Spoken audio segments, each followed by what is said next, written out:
Welcome to another episode of the CHGO Fire Podcast presented by PointsBet. Use promo code CHGO when you sign up to get 2 risk-free bets up to $2,000. I am Alex Campbell, sitting in the chair on the left of your screen for Pat McCraney, and that means I am once again joined by the Gaga Slonina of American soccer media, Alex Calabrese. Alex, welcome back to the show. Yeah, happy to be here again.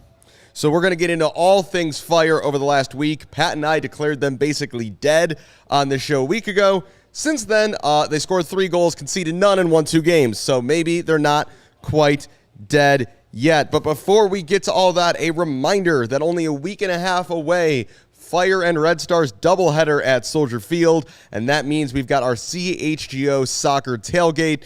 Pat and I, as well as Sandra and Claire from the CHGO Red Stars podcast, hosting at the Waldron Deck, 2 p.m. ahead of the Fire against Atlanta and the Red Stars against San Diego Wave. The Fire with some new life maybe into their season, bring some excitement into that. The Red Stars and San Diego, again, are the top 2 teams in the NWSL standings. I believe that is still true despite the Red Stars' recent bobble. And all the national team players should be back for those games. So you should see Mallory Pugh and Alyssa Nair back on the field for the Red Stars. And NWSL leading scorer and CONCACAF Women's Championship winning goal scorer and Golden Ball winner Alex Morgan on the field for San Diego. So make sure you join us for that. But it is time to get to the soccer. We got to tackle both these games, Alex, because there's enough to say about both of them, particularly the first one. Fire 2, Toronto 0, the John Duran show at Soldier Field. Blink and you might miss it. What a performance in his 5th start. The Colombian 18-year-old showing why the Fire and so many are excited about what he brings to the table. Yeah, I mean, going into the season when he first signed, actually almost 2 years ago now when they first got him, because he was 17 at the time, couldn't join until he was 18. He was one of the top-rated 2003 players in the world. Like, he was ranked among the top 100 in that age group on the planet. So the expectations were there, and he finally has been getting his opportunity with the run of games, and he seized that opportunity, doing what he does best, and scoring 2 early goals against Toronto in that game. Yeah, I can't remember how many times I saw that Guardian article when he signed about him being ranked as like one of like the top 50 promising young talents in the world. And, you know, when he was playing for Envigado down in Colombia, and that reputation starting to show itself in MLS. First goal comes in just the 4th minute, and this starts with Duran and Chris Mueller both putting really good pressure on the ball. I don't know why Toronto, with the, shall we say, lack of pace in that back 4, is playing their entire back 4 in the attacking half. But good pressure by Duran and Mueller. They win the ball back. Mueller just hits the ball long. Duran does the rest. And this is really good composure that he showed on this, particularly for an 18-year-old.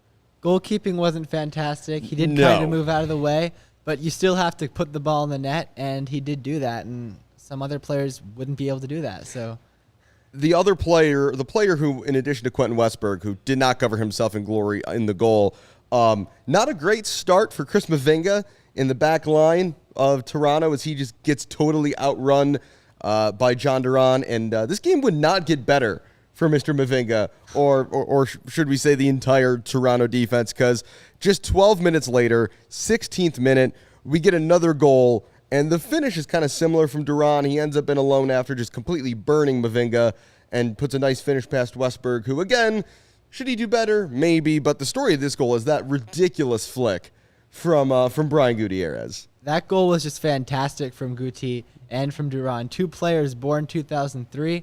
So you can just see how young this Fire team is. Gutierrez with the in-the-air back heel. It was number 3 on SportsCenter that night. And then Duran as well, the run to hold off the defender and then beat him for pace and then get in behind. And I think an even better finish than the first goal, in my opinion. It's just incredible talent. Yeah, Gutierrez is really starting to look comfortable out there. And whether it's, you know, occasionally when Shaqiri doesn't start, he's been rotated in. This is the best run of form we've seen from Brian Gutierrez as a professional soccer player. And as much as people want to see Jairo Torres get worked into the lineup, I think you kind of have to keep playing Guti, whether it's through the middle, on the right, or the left. He's just making too much of an impact right now to not start him. I mean, Guti has been one of the Fire's most impactful players in these last 2 games, and he's pretty much locked down that starting job over the designated player Jairo Torres, who has been struggling to adapt to the pace of MLS. So I think right now it's Guti's spot to lose.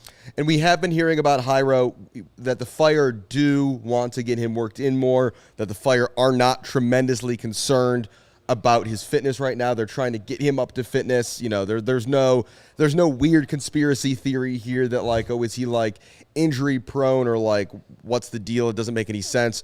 The Fire feel like the route they're taking with him being cautious is the best way to go, and it doesn't sound like too many at Soldier Field / SeatGeek Stadium are worried about Jairo Torres. But again, he's going to have to fight for minutes now when he's fit, because another guy, and we'll talk more about him probably in this episode as well, who's really continuing to look the part is Chris Mueller. You know, there's been a lot of discussion lately about the Fire front office and does there need to be changes there and the mistakes that have been made in some signings. But man, Chris Mueller has been just a complete home run of a signing so far, and he had his moments, particularly in this game, where he's just making defenders look silly. It was kind of a no-brainer to bring in Chris Mueller, even though he didn't do too well in Scotland. Part of that was just wasn't a fit for their system. He was playing as a 9 for Sean Maloney, of all people, as the coach there. But it was just kind of a no-brainer to bring in a guy from Chicago who's proven in this league, and he's fit right in, and it's no surprise that he's been a roaring success. So Duran, the obvious star of this game with the 2 goals, it finishes 2-0.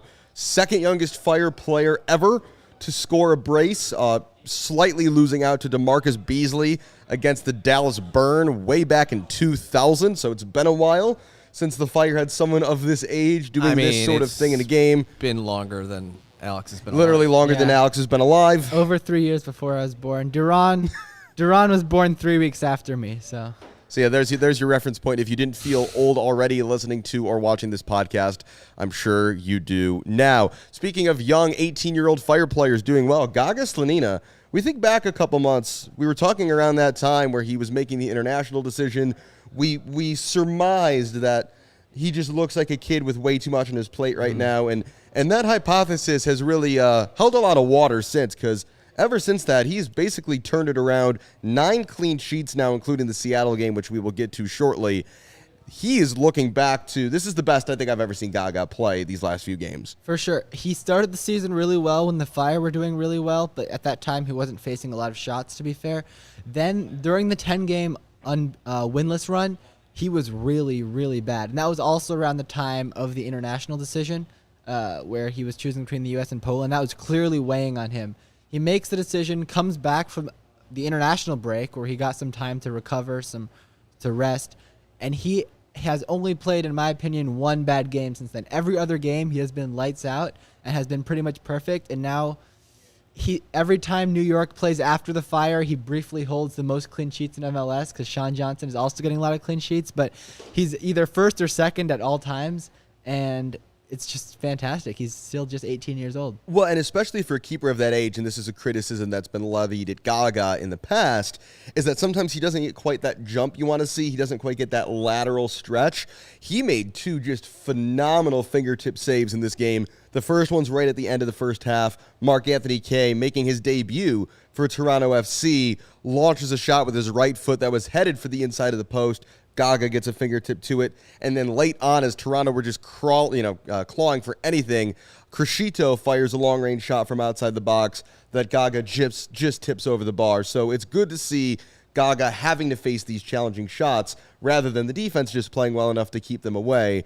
Again, this is the most confident I've seen Gaga playing, and as his transfer saga, the Gaga saga, which we still can't get trending despite our best efforts, continues to go nowhere, it's good to see that cloud, which could be hanging over him, does not appear to be getting in his way at all, and he doesn't seem fazed by it. Yeah, I mean, the international decision, it clearly seemed like that was getting to him for quite a while. He was really in a dip in form around that time. This transfer speculation has been worldwide. Like, he's one of the most talked about players in the global transfer market. Sorry, Step Mr. Brothers. Worldwide. Step Brothers reference. One of the most talked about players in the global transfer market, but he's been at his best. And there's a lot of talk going on right now. We'll see what happens, but things might be changing soon. We'll just have to wait and see. Yeah, question in the chat from Raul Bazara. How young are the Fire in comparison to other MLS rosters? Seems like many contributors are young compared to other teams. I don't have it officially in front of me. It's got to be one of the youngest. It's got to be up there, if not the youngest. The team historically that you would say would be right there is FC Dallas, but they are slightly older this year. I mean, there are two 2003s in the Fire starting lineup and a 2004. I can't think of too many MLS teams that can say No, that. I mean, Philadelphia gets contributions from a lot of guys in that age They group, don't but start. they've got a lot of older guys in Yeah. that starting 11. Your Santoses, your Bedoyas, your Martinezes, Andre Blake. There's a lot of veterans in that Philly lineup. So if I had to say off the top of my head, my guess is yes, the Fire are the youngest roster in MLS. Maybe but not roster, but starting 11. Yeah, it's not as clear as like the U.S. men's national team, which is going to be the youngest team at the World Cup this winter by just a hilarious margin. Like the average age is like 8 or 9 full months at least. 2 years. Is it 2 years younger than anybody else? Yeah, so it's that's ridiculous. The Fire aren't quite at that level, but to your point, Alex, I think they're getting more consistent contribution from teenagers right now than maybe any other team in the league. Now, speaking of that, is this the youngest Chicago Fire podcast? I don't know. If you include me, then no, because I'm very, very old. But if we take me out of it, and Pat's not here today. We're getting there. I mean, so this is the math here is easy because we're 10 years apart. The average age of this podcast is 23 right now, so that's Not bad. It's not bad. It's pretty good right now. As long as we keep Pat away and don't include me, I think that would be good. I mean, if we just need to get Sarah producing, and then actually, I think we're about right on the money there. We can Joey as well. Also keep that average young. Joey in as well. So we have options there to ship me out to claim that for ourselves. Alex, before we move on from this game, I think we have to touch briefly though on holy hell, Toronto FC are a bad soccer team. And that's weird because like they've been the biggest spenders in MLS this year. I mean, they've got to get better, right? Lorenzo Insigne shows up not fit, which is interesting, given that, Shocker. even more so than the Jairo Torres situation. I mean, that guy was playing every minute for Napoli down the stretch. Well, I mean, he's also coming in the middle of his off season. So, yeah, he does deserve a bit of a break. But I do also think that the Fire kind of got Toronto at a lucky time. Bernadeschi didn't arrive yet. Insigne not playing. Mark Anthony Kay, I'm surprised he even started because he. I don't think they had a choice. They just didn't have anybody else. He had arrived like a day or two before the game. And he's played for Bob Bradley before in L.A., so Bob probably felt comfortable throwing him out there. But again, that defense is weak right now, having cut Carlos Salcedo. He's gone. We saw, John Duran just, drag those guys all over the place. Both Toronto center backs. I mean, that was their game plan. Yeah, both Toronto center backs had yellows within the first 30 minutes. And Mavinga, between his yellow card and being semi at fault for both goals, got himself dragged off as a sub in the first half, which is about the worst thing that can happen to you as a defender in that situation. So, yeah, I mean, again, I think Bernadeschi, we talked about this off air. Insigne is the headline guy because of the amount of money he's making, but Bernadeschi's 28 years old. He's younger than I am. He's an active Italian international, and he's coming to Toronto FC. That sort of signing, like, MLS doesn't get that kind of signing almost ever. Like, this is a rare thing. So I think Toronto are going to get better. The Fire might be alive, though, but their chances, I think I saw in 538, they're like 2% to make the playoffs. Like, this is a team that's probably already having to look Toronto? at next year, yeah. Oh, yeah. And you look at some young guys on that team like Jaquil Marshall-Reddy. They're also a team that are building for the future, and that's a guy who maybe Bernadeschi can help mentor and develop as well. That Toronto roster's weird. They've got like no one other than Bernadeschi now. They've got no like middle-aged players. Their entire roster is like 19 or 34. So I don't know what Bob Bradley is doing over there, but it's going to be interesting to watch if they get anywhere near the playoff line. I mean, everyone's still got a chance at this point in MLS, but it's going to be quite a lift for a team like Toronto or DC United, who we will have a tangential note on in a minute, to get anywhere near the playoffs. I just think the league's too good right now, and if no offense to the Fire, but if the Chicago Fire right now are making you look like a totally helpless soccer team, you have some problems. We will get to the second win of the week in just a minute, but first I have to tell you that the best way to support CHGO is to download the PointsBet app and use code CHGO when you sign up. Do that right now and you'll get 2 risk-free bets up to $2,000, but that is not all. If you make a $50 or more first-time deposit, you will receive a free CHGO membership, which unlocks all of our web content, including Pat McCraney's great interview and feature on Fire captain and center back Rafa Shihos from this past week. Definitely go read that if you haven't yet. And you'll also get a free shirt of your choice from the CHGO locker, maybe even the shirt I'm currently wearing right now, the official shirt of the CHGO Fire Podcast. So that's $2,000 in free bets, a free CHGO membership, and a free t-shirt from the CHGO Locker, all for making more than a $50 first-time deposit at PointsBet. If you have any questions, you can email pointsbet@allchgo.com, and we'll help you out. PointsBet is your home for live in-play betting, and it just got even better. See an edge in a game you are watching, or is your favorite team primed for a comeback? Don't just watch the game, bet along with it live. More live betting, more live markets, and faster live cash-outs are at PointsBet. Follow along with your bets the moment they hit, and stay in the live action all game long. Download the PointsBet app right now and use promo code CHGO. What are you waiting for? It's time to elevate your live betting game. And once the game starts, don't just live bet. Live your bet life with PointsBet. If someone you know or you have a gambling problem and wants help, call 1-800-GAMBLER for crisis counseling and referral services. Also have to tell you about Owen, only what you need. It's an 100% plant-based protein shake that gives you nutrition that works as hard as you do. All of their products are free of artificial ingredients, and they're allergen-friendly, including being gluten and dairy-free, which makes them a great option for someone like me with food allergies.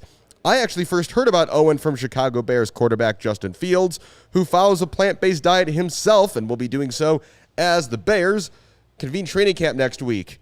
I'm sure the CHGO Bears podcast will have plenty on that later this afternoon. And Owen and CHGO have partnered up to give you an awesome offer. You can get 20% off your first purchase at liveowen.com. That is LIVEOWYN.com with the code CHGO20. That is CHGO20. So join me and Justin Fields and try Owen, only what you need. All right, Alex, so we covered that first win. Second win, Fire 1, Seattle Sounders 0. Looked like a tougher task coming in for sure, on paper at least, given the pedigree and the roster of the Sounders. But they're currently 9th in the Western Conference. But I'm not sure they care all that. I mean, I'm sure the players want to win games. But in terms of, like, the club and the fan base, they won the CONCACAF Champions League this year. So the rest of this MLS season, kind of all gravy for them. I mean, it's a weird spot for them because Seattle already have a bit of a reputation as a second half of the season team. First half of the season, they were really putting all their eggs in the Champions League basket and not really caring that much about MLS games. So they kind of dug a hole for themselves, and they've continued that bad form into July. Going into this Fire game, it should be noted, they had lost their last 2 games to Portland at home and Nashville on the road without scoring a single goal. So this is not the best version of Seattle. They have a couple injuries. João Paulo out with an ACL. Raul Ruidiaz out. Obed Vargas out. So quite a few absences. Stephen Fry as well in health and safety protocol. Shout out Stephen Cleveland. Stephen Cleveland had to come into the starting lineup on his return to Chicago. Fun fact, I've been to 2 Sounders games the last 2 years. Cleveland started both. So how about that? Yeah, and the thing about the Sounders, you mentioned their second half team. What they're kind of known for doing is Brian Schmetzer lets the first half of the season play out, and then he basically goes to Garth Lagerwey and ownership and says, we need to bring a signing in position X. Let's make it happen. The problem for Seattle is they don't really have any roster flexibility right now. João Paulo is a DP being out for the season. This isn't a situation where, like, you can put him on long-term IL like you can in other sports, and that entire portion of your roster just magically opens up again, and you get to reuse it. So Seattle are kind of stuck. I mean, they were already putting a lot on Obed Vargas as a 16-year-old playing in defensive midfield. And that took its toll on his back. And yes, and so, yeah, he was literally carrying too much weight in the midfield for Seattle. And so now he's gone, and you can't, again, then realistically expect him to just play 1,000 minutes in the second half of the season once he comes back. Albert Rusnak, not really a natural guy to play in that pivot, and they only get away with that because João Paulo was supposed to be there as a guy who covers a ton of ground and also has a great passing range. So, yeah, Seattle just feels kind of stuck right now. Like, I mean, as I mentioned, they're 9th in the West. It feels like they'll end up crawling into that 7th spot and just sneak into the playoffs because there are a lot of veterans on that team. Brian Schmetzer is a very good coach, but we'll have to wait and see. As for this game, John Duran not in the squad. He got kicked so much by those Toronto center backs. He had an ankle injury, and the Fire aren't allowed to have nice things and build on that. Hopefully, we will see Duran back in the lineup this weekend. I think we will. I mean, he said he'll be ready for Vancouver, so we'll take him at his word. But, hey, maybe when he's not starting at striker, should the Fire just start Rafa Shihos at striker? Because I think he might be the best header of the ball on the team. I think there are quite a few players who would be better finishers than some of the other alternative options. Yeah, Kasper Shabilko, maybe is this the time we have to talk about Kasper Shabilko? Because, I mean, not only has John Duran, it looked like, taken his starting spot, that signing at the time looked so good. Like, it made so much sense. It ticked so many boxes. And sometimes it just, like, I think we've said on the show there are certain things you can criticize the Fire front office for. I don't think you can really be all that mad at them for thinking Kasper Shabilko was a good idea, because it just, again, on paper it made so much sense. And for whatever reason, he just doesn't look himself. It just hasn't worked. And, yeah, at this point, when you're the Fire, that means your best attacking threat often from center forward is Rafa Schihos just seems to love to stay forward on set pieces. Mm-hmm. This wasn't even the first time in the game he did this. About 5 minutes before he scores the goal, the only goal of the game, he almost did the exact same thing where the Fire had a corner. He just decided to hang around the 18-yard box and not go back, and he won a header. So, this is clearly a repeatable action the Fire have identified that post-set piece have Schihos stay a little bit longer because he's a threat. He's very good in the air, and he's proven that he's a threat in the box as well. He can strike a ball pretty well, too. He hasn't scored a goal yet for the Fire that way, but he is someone who definitely can do that. Yeah, he's shown it's, for American fans, there's a bit of a John Brooks thing going on with that left foot of his, that he can kind of do anything. Also, side note, John Brooks, still a free agent, still doesn't have a club. If I'm an MLS team, I know John Brooks' wages are high, but hey, man, there's an American international quality defender in his late 20s just hanging around. Hey, St. Louis, I know the guys can't play right now, but they've got a couple other great players sitting around doing nothing at the moment. So I feel like that's where Tim Ream is going to end up, though. Maybe. I mean, maybe they can play together. There's, just somebody sign John Brooks. Anyway, the other part of this goal that was awesome is that driven ball by Fetty Navarro for the assist was excellent. And the more we see of Fetty, it's kind of... So when Gaston Jimenez signed, we were sold at the time that he was going to be a 6. And then it became quickly apparent he was not a 6. But everyone just kept pretending he was, and it didn't work very well. Fetty Navarro, we were also kind of sold as being a 6. And he's not really a 6 either, but it's like almost a good thing. Like, he has shown he is, like, we expected him to kind of be Tyler Adams-ish. We expected him to be the guy who sits deep, gets lateral, covers a lot of ground, wins the ball back. He has been so much more of an asset in the attacking half of the field than I think anyone could have expected. And he's got a well-roundedness to him that's really interesting to watch. That pairing works a lot. I don't think either of them would be necessarily successful as a lone 6. No. But in a double pivot, Fede and Gaston have been really good together, and they complement each other really well. Yeah, so in this game, after that Schihos header, if you didn't miss it or if you only caught the highlights, you didn't miss much. Seattle they're just not clicking right now. And the Fire, when they're healthy, have shown that they can see leads out. And that the Fire we saw it in both of these games. Once the Fire were up 2-0 against Toronto, there was a couple more chances, but they were kind of content to let Toronto do nothing. And Toronto largely did nothing. They had a couple speculative long shots that Gaga had to save. Seattle couldn't even manage that. Gaga had a save in the first half on Jordan Morris. That was a very solid save, but other than that, he didn't have to do very much. And again, when the Fire do score first, I was joking with someone while I was watching the Toronto game, it seems like either the Fire win and keep a clean sheet, or both teams score and they lose.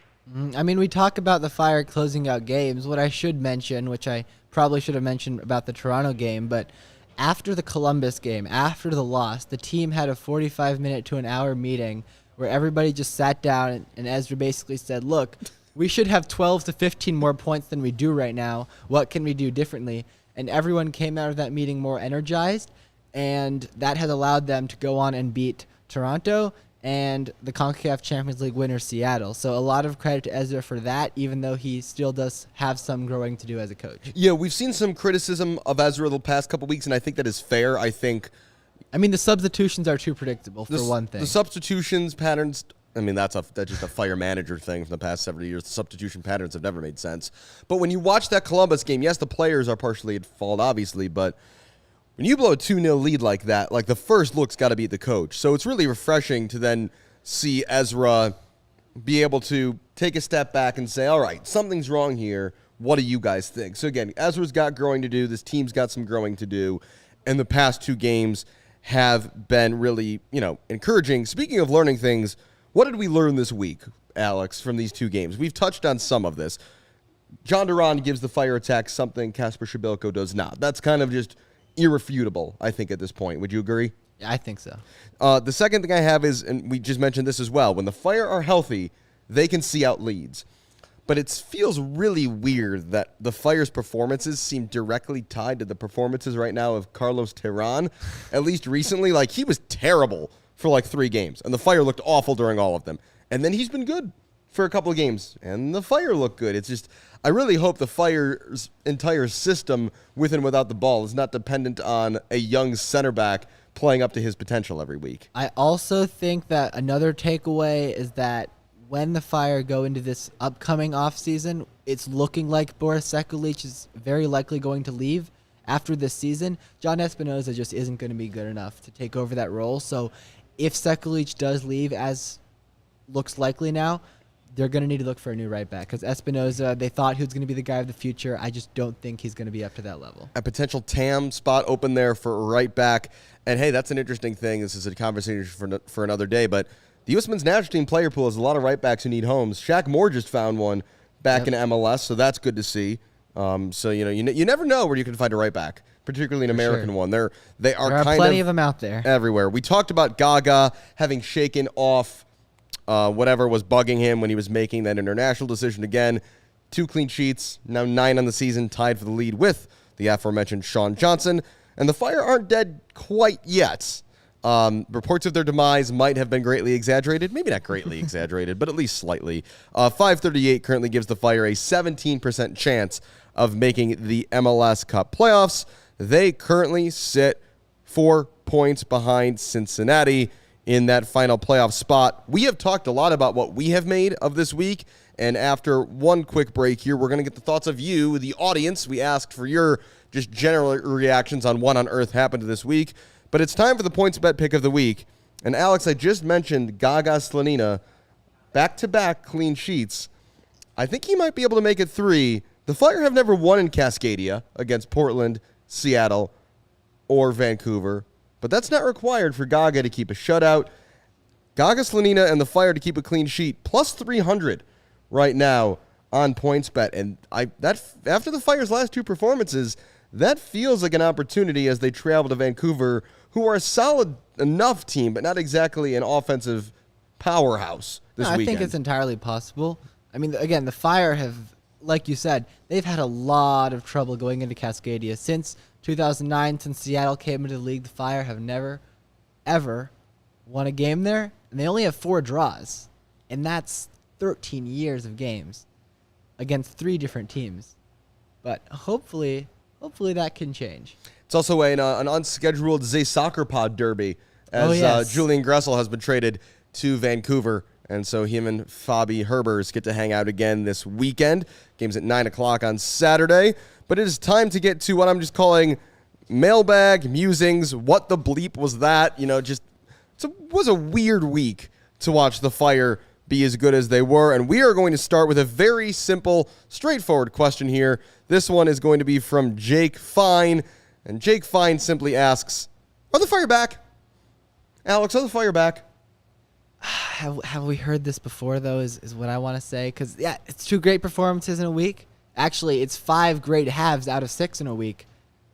But were we there at the beginning of the season, too? Did it feel like that?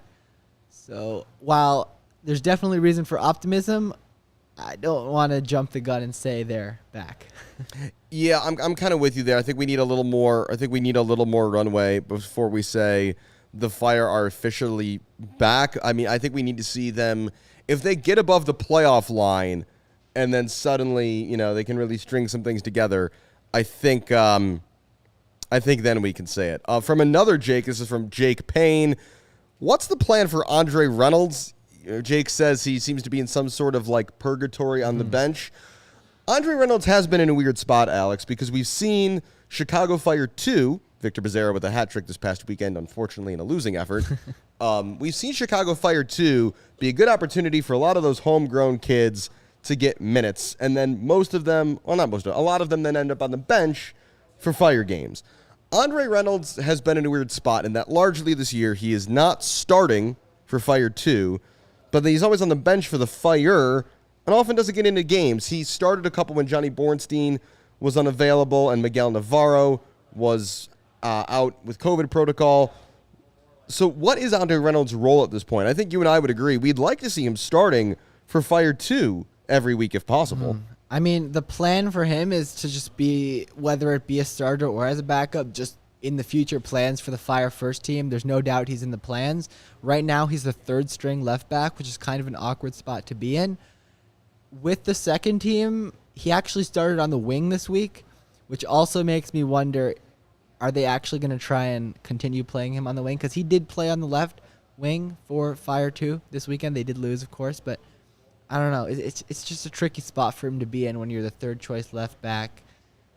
But it's like they thought Johnny Bornstein there's been would age out by availability now. questions above him, right? Yeah, Johnny Bornstein, I don't think they counted on still being the on-field contributor he is to this point. Johnny's, 37, 38 now? Yeah, and his contract runs out at the end of the season, so we'll see if they renew that or if whatever happens there. But if they don't renew it, they should just keep him around as a coach because he's such a good Agreed. guy to have around in that locker room. And even if that doesn't happen, even if you keep him on to be a third-string left back, I think there's some merit to that as well, just because he's such a good guy for that locker room. Yeah, because he's a year or two older than a lot of these other kids. He's a 2002?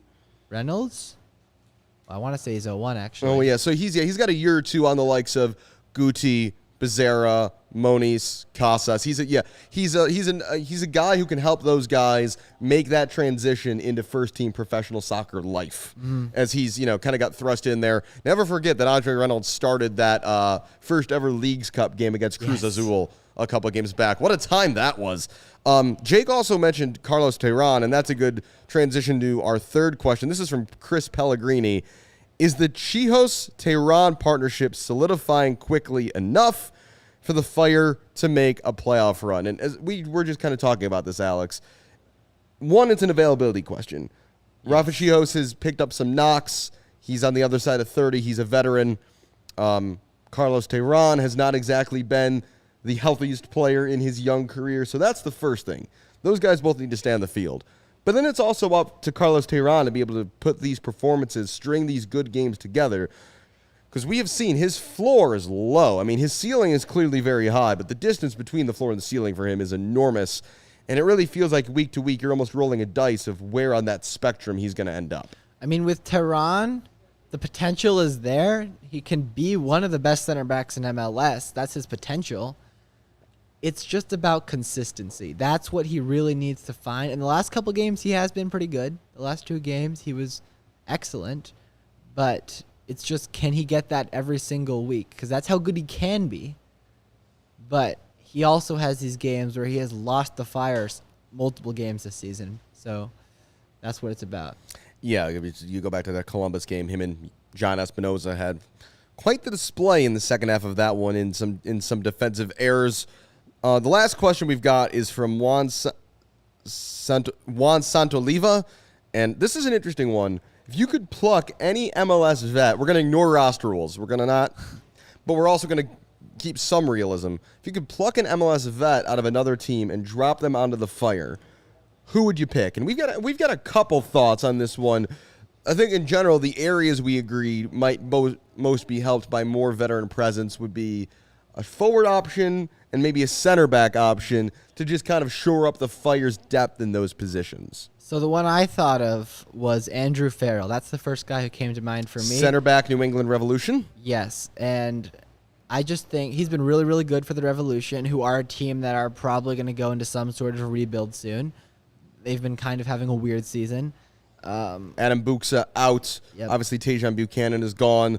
Matt Josie Turner Altidore gone has as not well. been able to be Yep. the savior they were kind of hoping for. Matt Turner goes to Arsenal. Yeah, it is a moment of change out there in Foxborough. And I think Farrell would be a guy who could come in and be a steady pair of hands, with Terán being a guy who's been going up and down and up and down. So for me, that's my personal pick, would be Andrew Farrell. And the other guy that we were kind of brainstorming that we really like is a guy who now finds himself in a weird spot. That's Ola Kamara, who's kind of bounced around MLS for a few years now, left the league, came back. He was another player kind of in that Kasper Shibilko I mean, they're different players, but in terms of the profile of striker the Fire were looking to sign in the offseason, you probably could have gotten him from DC for a similar package to what they got Shibilko from Philly.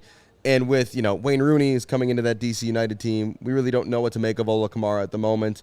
So I think maybe that's a guy who you could maybe even realistically try to acquire. And, if you don't think Shibilko is going to be able to play starter quality minutes down the stretch, you need somebody else who can support Duran, and just a veteran MLS proven goal scorer, a different one than the one you already tried, would not be a bad route to go. Yeah, I think that's definitely a really good shout, especially with Wayne Rooney coming in. He's going to want to rebuild that team to his own mold, bringing in already Ravel Morrison, which is on a TAM deal. Bizarre signing. If you want to see, people will joke sometimes about the list of clubs on Wikipedia or Transfermarkt. Man, if you want to see a weird career progression, just go through the clubs Ravel Morrison has played, or rather signed for and then not played at all for. Because he's a guy who has dealt with some off the field issues, and you can't necessarily blame him for all the career struggles he's had. He, maybe some of the stuff earlier in his career you can, but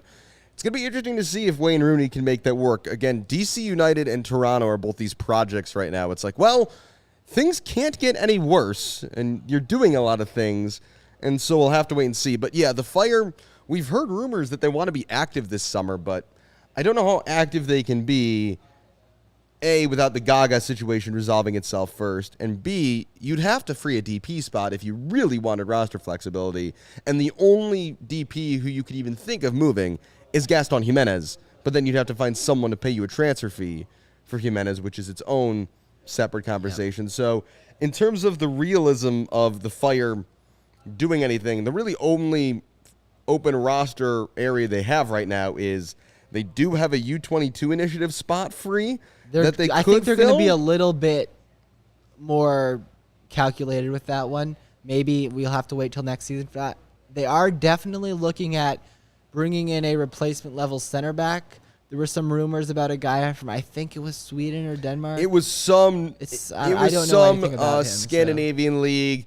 We saw the initial report. Haven't seen anything following it up. The thought is that's literally just a guy to fill the Wyatt Obsberg and that's roster fair. spot. That's fair. Just bring in another center back on the roster, because right now, especially with Pineda exclusively being a midfielder, that's a really thin position. You really don't have much backup there. And if you bring in a U22 player, well, now you've fully maxed out your roster spots. You've now you would go from little flexibility to absolutely none at that point, and you would just have to find ways to find Gam and Tam and whatever to piece together to sign players from that point. So as long as they have some roster flexibility, there's an opportunity to make moves. We'll have to wait and see. MLS transfer window is open another couple of weeks. And again, keep your eye on the Gaga Slonina situation. We didn't talk about it today because there's nothing new to say. That's still kind of in limbo. Chelsea are in no rush to make it happen. The Fire would like it to happen. Yeah, because keep in mind, guys, the MLS transfer deadline is August 5th. So if the Fire want to loan him back in, the Fire do want to get this deal done. Chelsea are in no rush because it's not really a priority, they're focusing on getting center backs, first of all, to fill that void that was left by the departing center backs. So we'll see what happens. Talks are still ongoing, but there's still been no formal offer yet. Yeah, Chelsea have bigger fish to fry in the meantime. A reminder again, the Fire travel to Vancouver and BC Place this weekend.